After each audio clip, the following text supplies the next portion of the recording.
नवी मुंबईतील आंतरराष्ट्रीय विमानतळावर पहिल्या प्रवासी व्यावसायिक विमानाचे यशस्वी लँडिंग झाले। इंडिगो A320 या विमानानं मुंबई विमानतळावरून टेक ऑफ केल्यानंतर थेट नवी मुंबई आंतरराष्ट्रीय विमानतळावर 1:38 यशस्वीरित्या लँडिंग केले। यशस्वी लँडिंग झाल्यानंतर विमानाला ऑस्ट्रेलियामधून आणलेल्या 2 वॉटर कॅनलच्या माध्यमातून सलामी देण्यात आली आहे। यावेळी विमानतळावरील कर्मचाऱ्यांनी टाळ्यांच्या कडकडाटासह जल्लोष केला, तर वैमानिक हवाई सुंदरी यांचे पुष्पगुच्छ देऊन स्वागत करण्यात आले। यावेळी सिडकोचे व्यवस्थापकीय संचालक विजय सिंघल, अदानी एअरपोर्ट अरुण बन्सल, आमदार महेश बालदी आदी मान्यवर उपस्थित होते। दरम्यान नवी मुंबई आंतरराष्ट्रीय विमानतळावर यशस्वी व्यावसायिक प्रवासी वाहतुकीचे विमान लँडिंग झाल्यानंतर हा नवी मुंबईकरांसाठी ऐतिहासिक दिवस असल्याचे सिडकोचे व्यवस्थापकीय संचालक विजय सिंघल यांनी स्पष्ट केले। तसेच 17 एप्रिल 2025 पर्यंत आंतरराष्ट्रीय विमानतळ सज्ज होणार असून त्यामध्ये runway, terminal building, lighting system ही पूर्ण होणार असल्याचे विजय सिंघल म्हणाले। आपण डिफेन्सचा C-130 प्लेन लँड केला। आपला एअरपोर्टचा जो रनवे आहे तो पूर्णपणे 3500 मीटरच्या पूर्णपणे सज्ज आहे, तयार आहे। त्याचा एक चाचणी म्हणून सुरुवातीला एअरपोर्ट अथॉरिटी ऑफ इंडियाच्या विमानाने त्याला फ्लाईट प्रोसिजरचा पूर्ण केला आणि त्याच्यानंतर कमर्शियल फ्लाईटच्या इंडिगोच्या या सक्सेसफुल या ठिकाणी लँडिंग झालेली आहे। याच्यावर ते स्पष्टच आहे की आपण एअरपोर्ट आपला सर्व गोष्टीने आपल्या या ठिकाणी सज्ज आहे। सो आता हे जो नवी मुंबई इंटरनॅशनल एअरपोर्ट आहे, जो याचा कॅपॅसिटी जो जुना एअरपोर्ट आपला छत्रपती शिवाजी इंटरनॅशनल एअरपोर्ट आहे त्यापेक्षा दुप्पट आहे आणि मला वाटतो की हे लवकरच आपण लोकांसाठी कमर्शियल फ्लाईटसाठी उघडा। या ठिकाणी आपण आपल्याला माहितीसाठी या ठिकाणी 4 टर्मिनल आहे। टोटल कॅपॅसिटी जर बघितली तर 90 मिलियन पॅसेंजर पर एनम म्हणजे 9 करोड पॅसेंजर पर वर्षी एवढी क्षमता आहे। जो प्रेझेंट जो एअरपोर्ट आहे छत्रपती शिवाजी इंटरनॅशनल एअरपोर्ट त्याच्यापेक्षा दुप्पटच आहे। आपण टप्प्याटप्प्याने डेव्हलप करणारच आहोत। पहिल्या टप्प्यामध्ये ज्याची capacity 2 crore passenger per annum असणारच आहे, त्याच्या आपण 17 एप्रिल आपण हे डेट ठेवण्यात आलेली आहे। ज्यात 17 एप्रिलपर्यंत आपला तो एअरपोर्ट टर्मिनल बिल्डिंग आहे, रनवे आहे, लाइटिंग सिस्टम आहे, इतर फील्डची सर्व गोष्टी आहेत। तर 17 एप्रिलपर्यंत सर्व गोष्टी आता एक बघा, आपण या ठिकाणी कामाकन गेल्या 8-10 दिवसामध्ये जर 8-10 महिन्यामध्ये बघितलं एअरपोर्टच्या फार प्रमाणामध्ये गती आलेली आहे। या ठिकाणी खूप मोठ्या अडचणी होती, ते सर्व अडचणी दूर करून आपल्या माहितीसाठी C-130 डिफेन्स प्लेनची लँडिंग केली, कमर्शियल प्लेनची लँडिंग केली, रनवे तयार आहे, टर्मिनल बिल्डिंग आपल्या समोर दिसत आहे। जवळजवळ एक 83-84% काम झालेलं आहे। मला वाटतं आपण सर्व सकारात्मक दृष्टिकोनाने पाहूया। निश्चितपणे वेळेवर या ठिकाणी एअरपोर्टच्या आपण जसं सांगितलं की आता जे छत्रपती शिवाजी इंटरनॅशनल एअरपोर्ट आहे त्याची capacity 45 million passenger per annum आहे, त्याच्यापेक्षा दुप्पट कॅपॅसिटी आहे आणि आमच्याकडे या ठिकाणी 2 रनवे आहे। तो निश्चितपणे त्याचा भार तरी कमी होणारच आहे। बरेचशी फ्लाईटला मुंबईमध्ये लँडिंगची फॅसिलिटी मिळत नाही, प्राईम टाईमला किंवा इतर गोष्टींमुळे त्या ठिकाणी लँडिंगची फॅसिलिटी या ठिकाणी मिळून मोठ्या प्रमाणावर या ठिकाणी सुविधा मुंबईतून उपलब्ध नाही, ते सुद्धा उपलब्ध केली जाईल। आपल्याला एक आता काय असतो ते एक प्रोसिजरली आपण वेगळे टप्पे पार करून जातो। जसं मी सांगितलं की यामध्ये आपण त्याच्या रनवेची चाचणी झाली, लेफ्टची, साईडची, त्याच्यानंतर तुमच्या डिफेन्स प्लेनची लँडिंग झाली। आज मला फ्लाईट प्रोसिजरची आणि इन्स्ट्रुमेंट प्रोसिजरची तपासणी केली। DGCA director general civil aviation स्वतः या ठिकाणी इंडिगोच्या विमानात बसून आले। एअरपोर्ट सुरू करताना फार चाचण्या घ्यावी लागतो, बिकॉज स्वच्छतेचे दृष्टिकोनातून आवश्यक होती असते, एक प्रोसिजरचा भाग असतो। आपण प्रत्येक टप्प्यामध्ये वेळेवर हे पूर्ण करत आलेलंच आहोत। आज हेही सक्सेसफुल झालेलंच आहे। त्यामुळे पुढे आता याचे नंतरच आपण एरोड्रॉम लायसन्सिंगसाठी दाखल करणारच आहे. तो त्याच्यानंतर एरोड्रॉम लायसन्सिंगसाठी आहे, त्याच्यानंतर ते आपल्याला परवानगी देणार, त्याची सुद्धा चाचणी होणार, सिम्युलेटर टेस्ट होणारच आहे. त्याच्यानंतर काही एअर प्रोसिजर असतो, मला ते डॉक्युमेंट पब्लिकेशन असतो, ते पूर्ण जगभरामध्ये की हे कधी सुरू होणार ते पण माहिती सुद्धा देणार. खूप लांबी चौडीचे प्रोसिजर आहे. तो प्रोसिजरच्या अनुषंगाने आपण आज रोजी खूप वेळेवर चालण्याचा आपण या ठिकाणी प्रयत्न करतोच. आज आपके इन्फॉर्मेशन के लिए हमारे 2 रनवे में से 3700 मीटर का runway in all respect including lighting end everything पूरा तैयार है.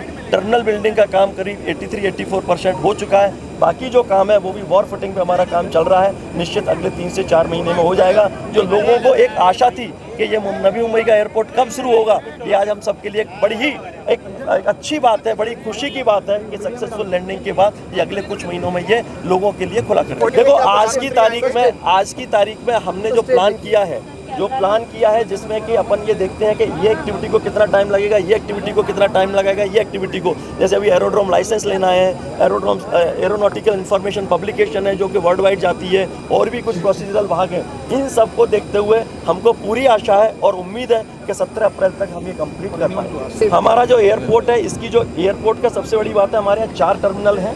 चार टर्मिनल की टोटल कैपेसिटी 9 करोड़ पैसेंजर प्रति वर्ष है. इसमें 2 रनवे हैं. हमारा जो प्रेजेंट जो एयरपोर्ट है छत्रपति शिवाजी इंटरनेशनल एयरपोर्ट, जिसमें 1 रनवे है, उसकी capacity 4.5 crore passenger per annum है. उससे डबल क्षमता का ये है. लेकिन सबसे बड़ी बात ये है कि ये चारों टर्मिनल है हम टप्पे टप्पे में कर रहे हैं. आज पहला टप्पा जो है जो कि 2 करोड़ पैसेंजर पर एनम क्षमता का है, तो उसके लिए टर्मिनल बिल्डिंग का काम चालू है. हम 2 करोड़ पैसेंजर पर एनम क्षमता का और उसके साथ साथ 0.8 मिलियन मैट्रिक टन कार्गो का ये हम सबसे पहले शुरू करेंगे. और शुरू करने में जो अप्रैल में जो हम 17 तारीख जो हम बोल रहे हैं कि जब तक हमारा टेंटेटिवली पूरा हो जाएगा, उसमें डोमेस्टिक फ्लाइट हम सबसे पहले शुरू करेंगे. उसके एक 5-6 महीने बाद हम इंटरनेशनल. देखो यहाँ की आपने एक अच्छा प्रश्न पूछा. यहाँ की सुविधा बड़ी अत्याधुनिक सुविधा है. आज के मॉडर्न टाइम के हिसाब से, मॉडर्न फैसिलिटी के हिसाब से है. सबसे पहला मैं देखूंगा जब चारों टर्मिनल कंप्लीट हो जाएंगे, अगर किसी की फ्लाइट टर्मिनल 3 से है तो टर्मिनल 1 पे भी चेक इन कर सकता है, और टर्मिनल 1 से टर्मिनल 3 तक automatic passenger movement APM system है वो जा सकता है. आज अगर मुंबई में देखें टर्मिनल 2 से टर्मिनल 1 पर अगर जाना है तो हमको बाहर निकल के बस कार या किसी से जाना पड़ेगा. वो यहाँ पे दिक्कत नहीं आएंगी. इस तरह की ऐसी बहुत सारी यहाँ पे मॉडर्न सुविधा उपलब्ध की गई है. और ये जो एयरपोर्ट होगा world wide all modern facility, technical facility say including solar power, everything is included. जो आज के समय के हिसाब से हमें यहाँ से बाहर निकलने के लिए एक हम सबसे पहले अभी ऑलरेडी गवर्नमेंट के पास प्रपोजल गया हुआ है. जो पुराना एयरपोर्ट है, नए एयरपोर्ट के बीच में एक 32 किलोमीटर की जो एक मेट्रो लाइन है, उसका प्रपोजल गया हुआ है. शायद अगले 15 दिन महीने भर में हमको सरकार से मान्यता मिल जाएगी. ये जो मेट्रो लाइन है ये बाकी की जितनी भी मेट्रो लाइन है उसको कनेक्ट करेगी. जैसे मेट्रो लाइन 3 है, मेट्रो लाइन 7A है, मेट्रो लाइन 2 है, मेट्रो लाइन 11 है, इवन कल्याण से आने वाली मेट्रो लाइन 11 है, इवन हमारी मेट्रो लाइन 1 है. ये सारी लाइन यहाँ से कनेक्ट होगी. जैसा कि आपने बताया कि अटल सेतु जो कि मुंबई शहर जो कि कुलाबा से यहाँ तक चिरले जंक्शन तक है, चिरले उल्वे जंक्शन से हम जो एक डायरेक्ट अपनी कोस्टल रोड हम यहाँ पे लेके आ रहे हैं, जो कोस्टल रोड लेके आ रहे हैं, उसकी वजह से साउथ मुंबई से कोई भी इंसान या 40 मिनट में इस एयरपोर्ट तक पहुँच पाएगा. जो कोस्टल रोड का काम है, कोस्टल रोड का वो जनवरी 26 तक वो कंप्लीट हो जाएगा. इसके साथ साथ इवन थाने से भी एक नया रोड लाने वाला एलिवेटेड है, उसका भी प्रपोजल हमने गवर्नमेंट को भेजा हुआ है. वैसे ही ईस्टर्न एक्सप्रेस वे से कनेक्टिविटी के लिए भी यहाँ पे SBR और जो BR जो रोड्स के काम है वो भी चल रहे हैं. यहाँ पे कनेक्टिविटी एक one of the best connectivity होगी, मेट्रो से होगी. उसके साथ साथ आपको बाय रोड तो ही है, एक्सप्रेसवे से भी कनेक्टिविटी है. और यहाँ के कैचमेंट जो एरिया होगा, कैचमेंट एरिया के लिए आपका मुंबई का तो हो गई, नवी मुंबई का तो होगा ही होगा, उसके साथ मुंबई का भी होगा. कल्याण से आने वाली जो मेट्रो होगी उसके लिए MMR रीजन का भी होगा. साउथ मुंबई से आने के लिए वहाँ ऑलरेडी जो नवी मुंबई से हमारी जो मेट्रो आएगी वहाँ से भी कनेक्टिविटी होगी. प्लस पुणे का भी होगा. पूरा की पूरा हमको MMR प्लस पुणे इस एरिया का कैचमेंट हम लोगों को मिलेगा. इसके साथ साथ यहाँ पे प्रोविजन भी है. हम यहाँ पे वाटर ट्रांसपोर्ट भी शुरू करने वाले हैं, जो कि सिंगापुर और हांगकांग में जो है उस तरह का जो वाटर ट्रांसपोर्ट है, वाटर ट्रांसपोर्ट भी यहाँ पे प्रपोज्ड है. उसका भी एक DPR हमको तैयार करना है. वो वाटर ट्रांसपोर्ट की सुविधा भी यहाँ पे उपलब्ध है. नवी मुंबई आंतरराष्ट्रीय विमानतळावरून 9 करोड वार्षिक प्रवासी वाहतूक होऊ शकणार असून नवी मुंबई आंतरराष्ट्रीय विमानतळावर 2 रनवे आहे. त्यातील 1 रनवेचे काम पूर्ण झाले असून दुसऱ्या रनवेचे काम दुसऱ्या टप्प्यात करण्यात येणार असल्याचं अदानी ग्रुपचे CEO अरुण बन्सल यांनी म्हटलंय. So you see first we need to see what is the requirement for customer or passenger in Mumbai. The current Mumbai airport is handling around 50 million passengers. There is a pent-up demand of almost 60-65 million already today, which means that 15 million passengers from Mumbai region are traveling to nearby states or other airports. So Navi Mumbai will augment or cater for that capacity. So it's not that Mumbai airport has enough capacity. So airlines are very, very keen on their own to move to Navi Mumbai to be able to capture that additional passenger growth Mumbai will have. Then every year Mumbai will continue to grow also. So of course we are working with the airlines. This is a new airport, it's a greenfield airport. So it will have all the modern amenities from day one, like biometric, connectivity of terminals. So of course, just by the nature that this is built in 2024-25 time frame, will have all the modern amenities from day one. So that will be attractive enough for airlines to have their operation from here day one. So that is up to the airlines to decide. We are in discussions with airlines. Different airlines have different requirement to make any airport the hub. So once the airlines decide, we will share in due course of it. No, so usually single runway can handle almost up to 50 ATMs per hour, 48 ATMs per hour. So one runway is ready. So capacity wise will not be a problem, but capacity, the problem will be terminal capacity. So it will not be runway capacity limitation first few years because the terminal is only for 20 million passengers. So we cannot stretch beyond 20 million until the terminal 2 comes in. So runway will not be a limiting factor. While in Mumbai, runway is the limiting factor. So second terminal we will almost immediately start. We have already started the process of Terminal 2. Terminal 2 will have 30 million additional capacity, which should go live by end of 2028, say similar March time frame in 29, and we'll have 30 million passengers. When do you expect the international side of the terminal to be ready for operations? So- behind.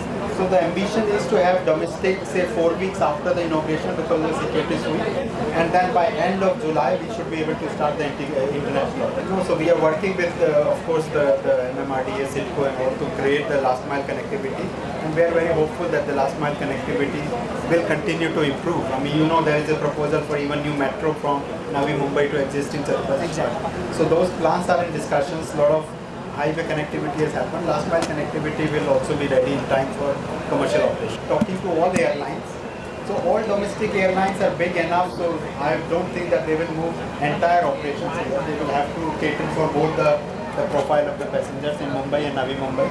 So they will have split operations between Mumbai and Navi Mumbai. Certain of the international airlines who are very few ATMs per day, they might decide to have either Mumbai or Navi Mumbai as the sole hub. So as I said, that the inauguration is currently planned for 17th of April.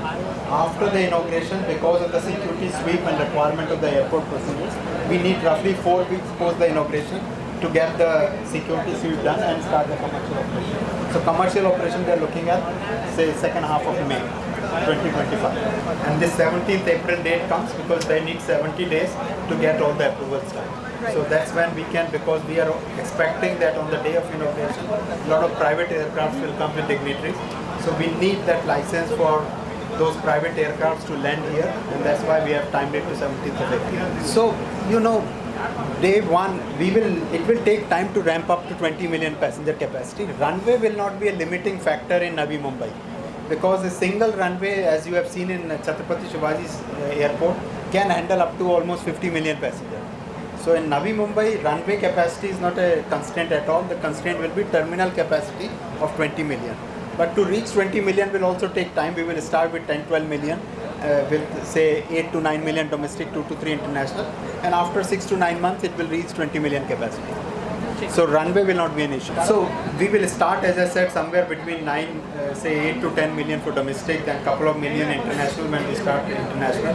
That takes us to July. By end of the year 2025, December, we should be at a full capacity. No, that's why we are, I mean, there are certain ITA guidelines which require the terminal capacity according to the area and the facilities available for it. So that defines the capacity of the terminal. The runway is decided by how many ATMs you can take the palace. So that's a technical reason.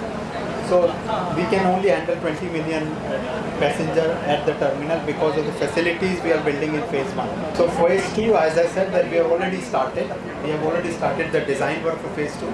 we will start the construction from next year, June, July timeframe. That should be ready by March 29 with additional 30 million capacity. So by 2028-29 financial year, we will have 50 million passenger capacity at Navi Mumbai and with 2 runways. No, so as you know that currently we have 8 airports and there have been some discussion from AI and MOCA to privatize the next round of airports. When the next round of privatization happens, we will definitely look at it, evaluate and participate in the bidding process. तसेच नवी मुंबई आंतरराष्ट्रीय विमानतळ 5,945 acre जागेवर उभारण्यात आले असून या विमानतळाचा runway हा 3.7 किलोमीटर इतका असून या विमानतळावर एकाच वेळी 350 विमान उभी राहू शकतात असं कॅप्टन शर्मा यांनी म्हटलंय. जो माथेरान के ऊपर से फ्लाइट आएगी 26 के लिए और दरिया की तरफ से 08 के लिए सब आज प्रोसीजर वैलिडेट करने वाले हैं. फिर ये जब रिपोर्ट देंगे तो फिर हमें अप्रूवल मिलता है प्रोसीजर्स का. उसके बाद वेरियस एप्लीकेशन डाले जाते हैं, उसके हिसाब से लाइसेंस मिलता है. तो लाइसेंस मार्च के महीने में मिलना चाहिए और AIP पब्लिकेशन 6 फरवरी को हम सोच रहे हैं. ये सब अगर सही हो गया तो फिर उसके हिसाब से 17 अप्रैल का डेट निकलता है. 17 अप्रैल को इनॉग्रेशन होती है, क्योंकि आपने कभी भी फ्लाइट चढ़े होंगे तो पूरी की पूरी एयर साइड CSF कंट्रोल करती है. इनॉग्रेशन के टाइम में बहुत सारे गेस्ट आते हैं, उतने लोगों को पास देना पॉसिबल नहीं होता है. पहले हम इनॉग्रेशन करते हैं, फिर सब उसको सिक्योरिटी स्वीप करते हैं CSF वाले, फिर हम लोग को भी पासेस इश्यू करते हैं. फिर सब अपने अपने जगह पे बैठेंगे ऑफिस वाले, फिर उसके बाद एक ट्रायल होके फिर हम चालू करते हैं पैसेंजर. कौन से एयरलाइंस और ऑपरेशनल किससे लोग इंडिया में जो भी डोमेस्टिक एयरलाइंस हैं, जैसे आपको इंडिगो, एयर इंडिया और अकाशा तीनों आने वाले हैं. ऐसे हम एक एक स्टेप को एंजॉय करते जाते हैं. आज का भी बहुत इम्पॉर्टेंट है, बट आगे वाला जब तक हम चालू नहीं कर ले पैसेंजर को और उनको एक्सपीरियंस अच्छा नहीं दे दे, तब तक हमारा माइलस्टोन चलता रहेगा. आप जब पैसेंजर चालू हो जाएंगे, मोदी जी भी शायद आएंगे इनॉग्रेशन के लिए, उसके बाद हमारा सपना पूरा होगा. उसी पे कहने कि जब भी इनॉग्रेशन में बहुत लोग आते हैं, उसके बाद सिक्योरिटी स्वीप होती है.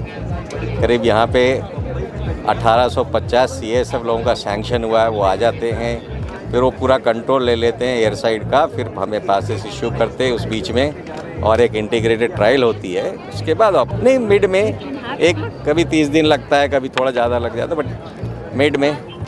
तर उरण मतदारसंघाचे भाजप आमदार यांनी म्हटलं की माझ्या उरण मतदारसंघामध्ये आज इंडिगो एअरवेज फ्लाईट उतरत आहे, याचा मला सार्थ अभिमान आहे. निश्चित देशाचे यशस्वी पंतप्रधान, आमचे सर्वांचे नेते सन्माननीय नरेंद्र मोदी साहेबांनी भूमिपूजन केलं. मुख्यमंत्री देवेंद्र फडणवीस त्या दिवशी मुख्यमंत्री होते, त्या दिवशी भूमिपूजन केलं.